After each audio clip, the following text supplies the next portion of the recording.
First reading, Leviticus 25, verses 1 and verses 8 to 17. The Lord said to Moses on Mount Sinai, "And you shall count 7 weeks of years, 7 times 7 years, so that the time of the 7 weeks of years shall be to you 49 years.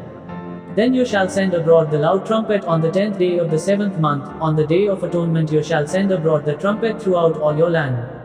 And you shall hallow the 50th year, and proclaim liberty throughout the land to all its inhabitants. It shall be a jubilee for you, when each of you shall return to his property, and each of you shall return to his family. A jubilee shall that 50th year be to you. In it you shall neither sow, nor reap what grows of itself, nor gather the grapes from the undressed vines. For it is a jubilee, it shall be holy to you, you shall eat what it yields out of the field. In this year of jubilee each of you shall return to his property. And if you sell to your neighbor or buy from your neighbor, you shall not wrong one another.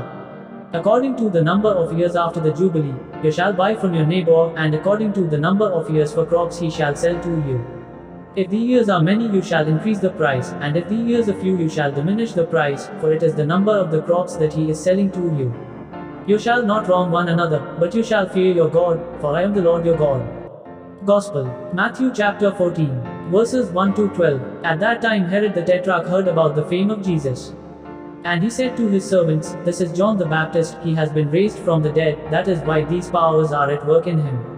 For Herod had seized John and bound him and put him in prison, for the sake of Herodias, his brother Philip's wife. Because John said to him, "It is not lawful for you to have her." And though he wanted to put him to death, he feared the people, because they held him to be a prophet.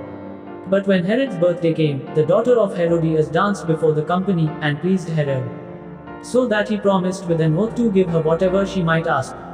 Prompted by her mother, she said, "Give me the head of John the Baptist here on a platter." And the king was sorry, but because of his oaths and his guests he commanded it to be given. He sent and had John beheaded in the prison. And his head was brought on a platter and given to the girl, and she brought it to her mother. And his disciples came and took the body and buried it, and they went and told Jesus.